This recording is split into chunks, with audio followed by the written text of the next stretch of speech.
This week on PropertyLens Property of the Week, we walk in blind to a house in North Kingstown, Rhode Island. Is it a winner or is it a loser? Stay tuned and find out.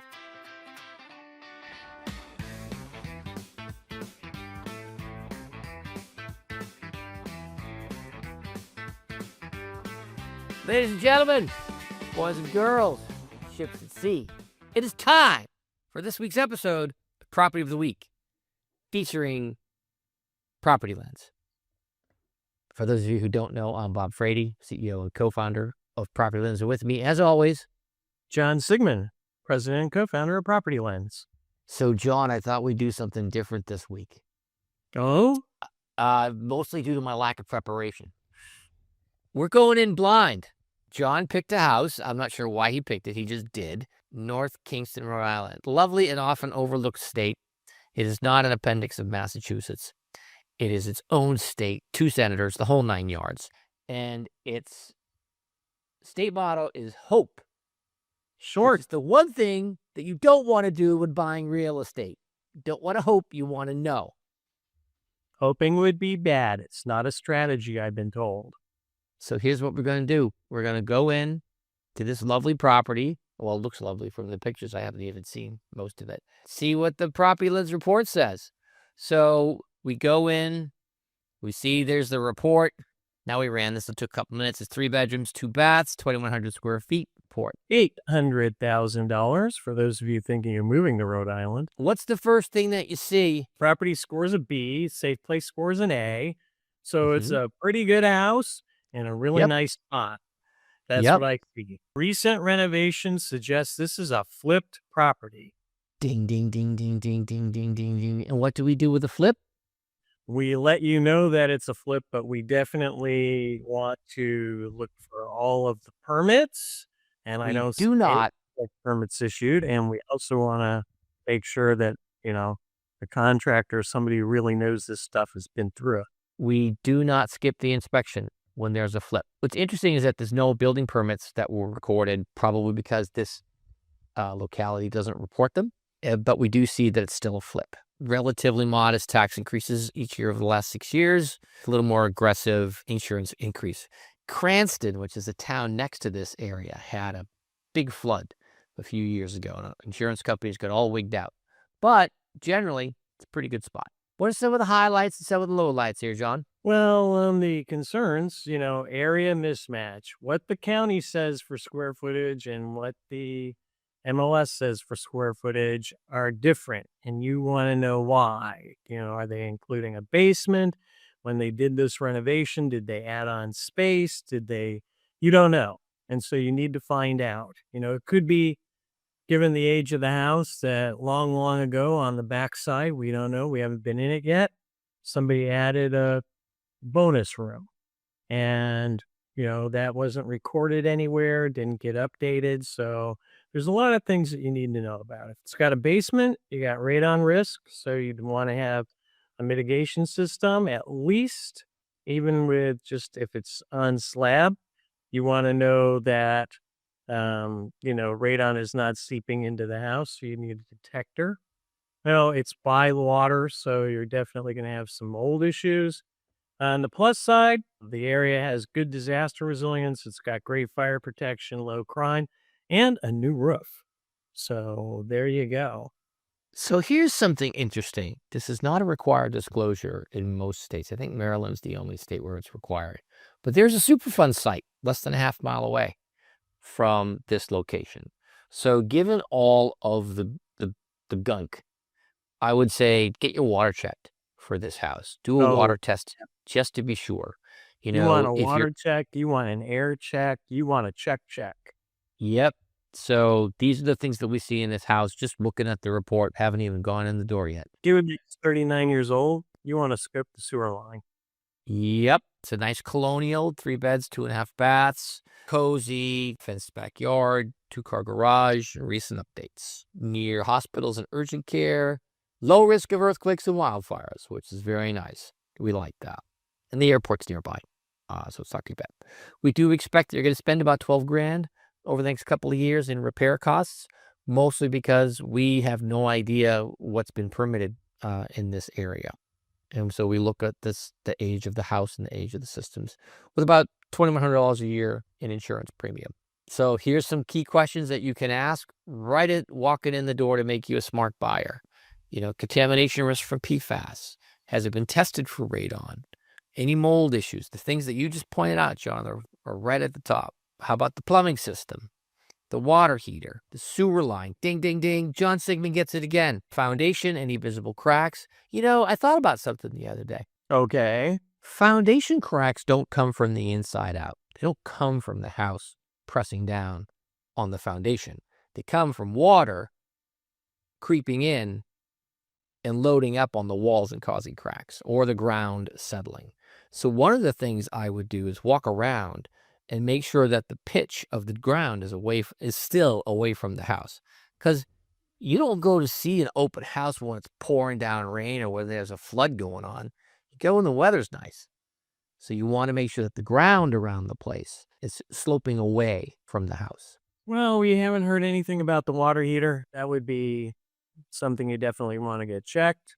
Since we do know that this is a flip, or likely to be a flip, we want to make sure that all of this good stuff is in place and taken care of. So what did they do to the electrical? Did they update any piping? Again, sewer line, new roof, yay. A relatively new HVAC. So you got, your borderline there, but depending upon use, you might be able to run another 6, 7, 8 years and not have to worry about it. Foundation seems to be good, but definitely want to check for cracks and things like that. So here's what we see. It's been flipped, high risk of toxic exposure. It's a 40-year-old house, 39 years old. No one likes to be called 40 when they're 39. Not everything's updated. Mismatch between the listing and the assessor. No significant environmental risks. You have a basement and a fireplace. Fireplace is a little bit higher insurance risk. No significant damage events, and the roof's in good condition. So it's nice. Estimated replacement costs is $574,000, which is less than the price of the house. So if you're insuring to the value of the house, you should be covered just fine. And then some of the risk factors in here, purchased and resold in less than a year and a half, which may indicate a flip. Maybe it's somebody who just didn't like the location. They got transferred for a job. Who knows? So how do we know that the roof has been replaced, John? Well, it's probably in the listing description because they're going to tell you everything positive about the house. Never Yes. anything negative, only the positives. So, they'll tell you if work has been recently done. They'll tell you if the roof has been replaced. They'll tell you all sorts of other pieces and parts. Now, if it's not in there, then because we do a roof analysis, we can estimate a roof if it's gone way past its expiration date based upon the condition and give you a pretty good idea of how old the roof really is. There we go. Updates include a new roof, new appliances, fresh interior painting, updated light fixture, move-in ready. I tell people all the time, the most important question in real estate is not how much a house costs. It's not the location. It's how much do you like fixing stuff? Because this is a house that you'll have to fix stuff potentially less because some of the renovation's already been done. You're about 12 miles from the ocean, which is close. You want to get in there for a day. It was listed and sold in 2024, and it's listed again in 2026. And what's interesting is that it came in over the asking price because it's a competitive market, and now it's up above even that market, which is a pretty good turn for a year and a half. Here's the taxes, and then here's the pictures. It looks lovely if you like this kind of thing. It's nice. It's nice. And there's the maps. Damaging event. There was a wind event in January of 2024. It doesn't look like it may have affected the property, but it looks like it didn't damage it. And then you talked about the roof. Here it is. There we go. If you step back, how far can we go back in time? How far can we go back? Let's go back to 19. Okay. You can see shade difference. You can see that roof has some staining. You can see that roof is like right fresh out of the box. Yep. It looks like they've expanded a patio or something in the back. So you Yep. get to see the changes that have taken place before you move in and actually understand what's been going on, at least on the outside of the house. And if there were a damaging event, then there'd be a little signal next to here that that this was a damaging event. 3 years old. It's got about 27 years left. If you wanted to replace it, it's about 21 grand. And it's in okay condition. So it's not bad, not great, but it's also got relatively low risk from the skies. From a soil standpoint, things look okay. The soil might heave if there's frost. There might be some termites, but you can check those things in the inspection. And if you really want to know what kind of soil it is, there you go. The last permit that we have is 2010, a series of electrical permits and plumbing permits. A new building. Did some major What? work back then. Yep. And this is indicative that the area does report its permits. Yep. So given that this is 18 months of ownership, potential flip, seeing that they've upgraded things and made things pretty, you would want to check and see if any of the permits were pulled. Yep. What's surprising is that there's not a roof permit on here. It looks like permits are required in this area, but there are no recent permits, which is a red flag. Red flag. Now, it doesn't mean you don't buy it. What it means is that you now know what questions to ask. It's like, hey, there's no permits here recently. What's going on? No flood zones for this property, which is nice. But we do recommend flood insurance. Rhode Island has had a problem with flooding, and we think it's mostly from river flooding, that if another storm comes, that could be problematic for this area. Haven't seen a lot of claims in this area, which is good. Climate risk, this is boring. There's nothing here. Nothing very exciting. Boring to us, exciting to an insurer. Yeah, and the crime is low, so that's boring too. That's great. There's no sex offenders within a half mile, which is great. See, here's where you're going to have some trouble with the water, is this might come over that way. It's around. There's a lot of water around. Yeah, you live near the ocean. So the ocean doesn't fill up by itself. Not a lot of public transit in suburbia. Not really walkable, but relatively no noise. This is the airport nearby somewhere. So you will have some probably airport TJ noise. Green. Here, you can see the airport right there. What is the airport that's around there? Quonset State University. Quonset State Airport. I don't really know about that airport. I'm not a Rhode Islander. But toxic exposure, you've got some toxic exposure here. You want to get this tested before you make an offer on this house. And contaminated sites. Ooh, there's a lot of them around there. Oh, we know that within a half mile, you got a Superfund site. Yep. There's 3 within half a mile, which is a lot. So, and you've got some underground storage tanks as well that are close by. Health and safety looks good. What do we got within 5 miles? Nearest fire department, 1.3 miles away. Estimated utility costs, relatively moderate. Insurability is good. Boy, you don't often see green flags in insurance anymore, do you? I know. It's like almost worthy. It's ready to move in as far as I'm concerned. I don't feel bad about this property at all. If it's your style, if it's your location, then there's a pretty good record of this being not so bad. Given everything that we've seen here at 10 Mesa Drive in North Kingstown, Rhode Island, what are the top 3 things that you'd be looking out for? 3 things I'd be looking out for. Usually they're pretty easy because we usually pick a property and it's just like bad. This one randomly selected is good. Yay. So the things that I would be looking for, 1, why is there no roof permit? Let's figure that out. Then 2, let's see if it's really a flip situation. Did they come in, decide to spiff it up and put it back on the market, or did they get divorced or whatever?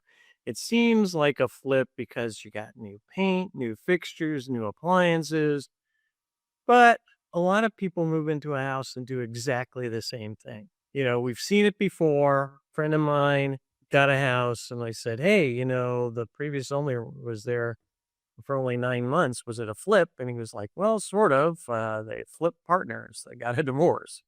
So we The don't measure ultimate for that the ultimate questionable flip. the ultimate Divorce. questionable flip, right?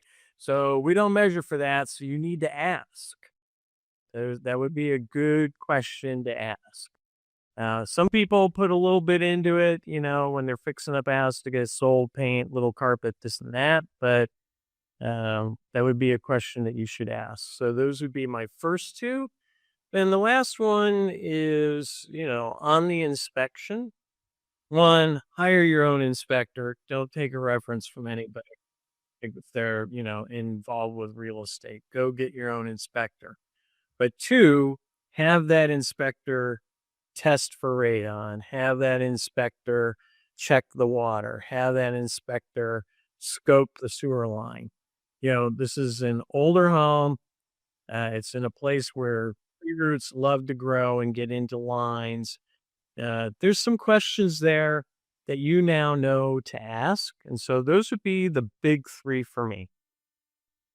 Okay, so if I'm looking at 10 Mesa Drive in North Kingstown, Rhode Island, and the only thing I know is the PropertyLens report, here are the three things I'm thinking about. Number one, property looks pretty good.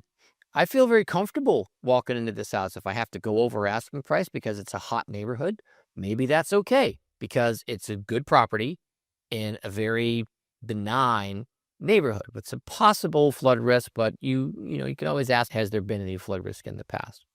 The second thing I'd be concerned about is where are the permits? North Kingstown does require permits for new construction, additions, alterations, and major repairs. At least the roof, you would think, would require a permit. So did somebody rush the job because they didn't want to go through the city? Or what's going on with that? Because that liability transfers to you as the buyer once the sale is closed. Third thing I would look at is the muck, mold, the PFAs, the radon. All of those things are a little hidden unless you specifically look for them in your inspection, and radon is a separate inspection. I'd have a water test done. I would have a radon test done. I would have a mold test done to the extent that they're available in that area. Now, it's going to cost me more. It's going to probably cost me a couple of grand to do all those tests, but you're paying 800 grand for this house, small in comparison. Overall, property looks good. Few things I'm concerned about. I want to ask those questions before I make my offer so I know exactly what I'm getting when I buy the house. Not bad for a random selection there, John. There you go. And get this, write this down in your diary, folks. He actually stuck to 3 things. I was going to go to 4. I was going to say get the sewer line inspected, but I realized that was a 4. Because look at all those trees and, stuff. Oh, those trees have roots. You know where they go. Roots, they go out. It's a great house. If you're thinking about Rhode Island, this is a house to think about. Yeah, it's not too far from the beach. It's nice. It's nice. All right, so for this week's episode of Property of the Week with PropertyLens, I'm Bob Frady. I'm John Siegman. Till next time.